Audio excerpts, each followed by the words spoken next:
శ్రీ గురుభ్యో నమ. శ్రీ మహాగణాధిపతయే నమ. ఇక వృషభ రాశి వారికి 2026 జనవరి నుంచి 2026 డిసెంబర్ వరకు ఎలా ఉందో చూద్దాం. ఈ రాశి వారికి మార్చి అంటే 2026 మార్చి 18 వరకు ఆదాయం 11, ఖర్చు 5 ఉంటుంది. మార్చి 19 నుంచి ఆదాయం 5, ఖర్చు 14, దాన్ని వ్యయమంటారు. ఖర్చు 14గా ఉంటుంది. ఈ సంవత్సరం ఈ రాశి వారికి గురువు 2వ స్థానంలో, 3వ స్థానంలో, కొంతకాలము 4వ స్థానంలో కూడా సంచారం చేయడం వల్ల, శని 11వ ఇంట సంచారం చేస్తూ ఉండడం వల్ల అనుకున్న పనులు నెరవేరడం జరుగుతూ ఉంటాయి. వృత్తి వ్యాపారాలలో మంచి అభివృద్ధి ఉంటుంది. బంధువుల యొక్క, స్నేహితుల యొక్క ప్రోత్సాహాలు కూడా మంచిగా లభిస్తాయి. ఇంతకుముందు ఏవైనా లావాదేవీలు కానీ, పెండింగ్ కేసులు కానీ కోర్టులో కానీ, పోలీస్ స్టేషన్లో కానీ ఉన్నట్టయితే అవి సమసిపోయి సఫలీకృతమై స్థిరాస్తులు వృద్ధి చేసుకునేటువంటి ఒక యోగం కనబడుతూ ఉంటుంది వృషభ రాశి వారికి. కానీ కొన్ని విషయాలలో కూడా మోసపోవడం జరుగుతుంటుంది. అది జాగ్రత్త. అనాలోచిత పనులు చేస్తుంటారు మీరు. ఈ అనాలోచిత పనులు చేయడం వల్ల కొంత ధన నష్టం ఆస్తి నష్టం కూడా జరగడానికి ఆస్కారం ఉంది. కాబట్టి ఏదైనా కానీ ప్రతి పని క్షుణ్ణంగా ఆలోచించి కార్యక్రమాలు చేయడం చాలా మంచిది వృషభ రాశి వారు. ఇక ఈ సంవత్సరంలో మాతృవంశం వారి నుండి అశుభ వార్తలు కొన్ని వినవలసి రావచ్చు. మనోనిబ్బరంగా ఉండవాలండి.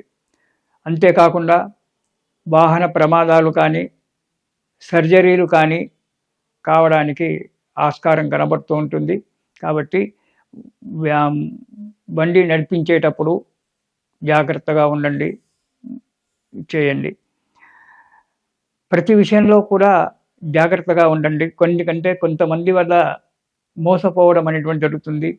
ఎదుటి వ్యక్తులను పరిచయం చేసుకునేటప్పుడు, మిత్రులను చేసుకునేటప్పుడు చాలా జాగ్రత్తగా వ్యవహరించడం మంచిది.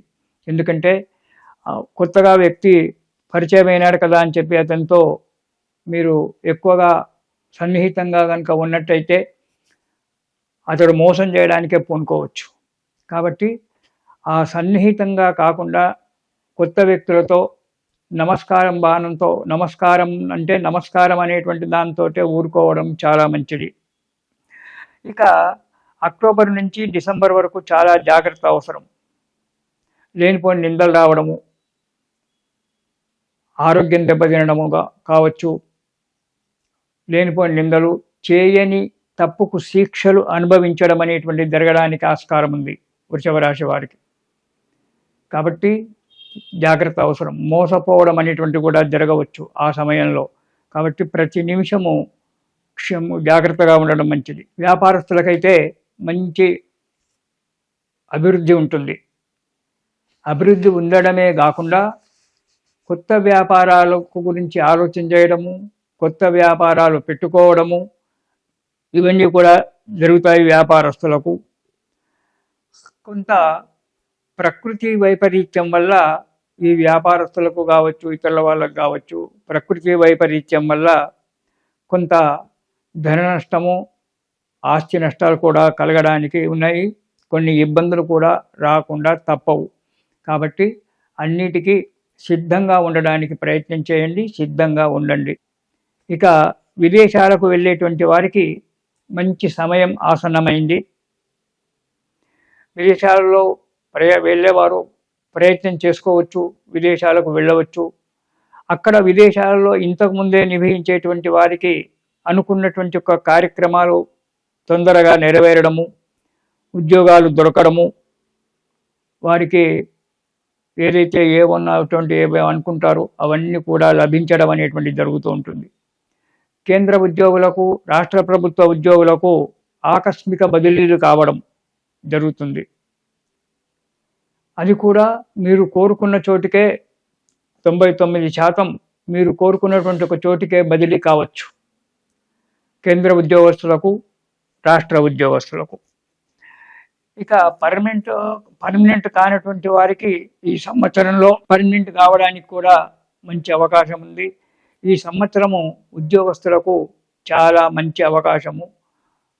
కాబట్టి మీరు మంచిగా పనిచేసినట్లయితే మీ పనికి సఫలీకృతమైనటువంటిది జరగడానికి ఆస్కారం ఉంది. ఇక విద్యార్థులకు శ్రమకు తగ్గిన ఫలితం ఉంటుంది. ఏదో పుస్తకాలు షెల్ఫ్లో పెట్టి బాగా కూర్చొని ఉంటే చదువు రాదు. చదవడానికి ఎంత మంచి గ్రహచార యోగం ఉన్నా, జాతక భాగంలో ఎంత మంచి యొక్క విద్యాయోగం ఉన్నప్పటికీ మనము పుస్తకం బట్టి చదివితేనే విద్య వస్తుంది.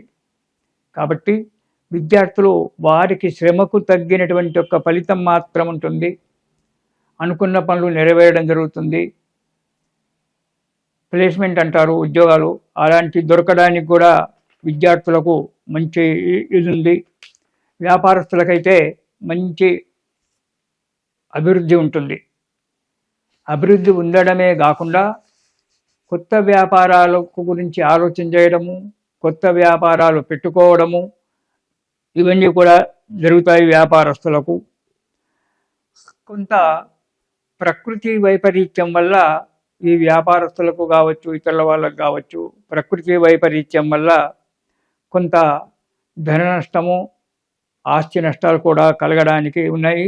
కొన్ని ఇబ్బందులు కూడా రాకుండా తప్పవు. కాబట్టి అన్నిటికీ సిద్ధంగా ఉండడానికి ప్రయత్నం చేయండి, సిద్ధంగా ఉండండి. ఈ రాశి వారు ఈ సంవత్సరం మొత్తం కూడా నవగ్రహ స్తోత్రము పారాయణం గనక ప్రతిరోజు పారాయణం చేసి, దాంతోపాటు లలితా సహస్రనామాలు అమ్మవారి యొక్క స్తోత్రం గనక పారాయణం చేసినట్టయితే ఈ వృషభ రాశి వారికి ఈ సంవత్సరము సుఖంగా సంతోషంగా నడుస్తూ ఉంటుంది. కాబట్టి జాగ్రత్తగా ఉండండి. ఇది శుభం.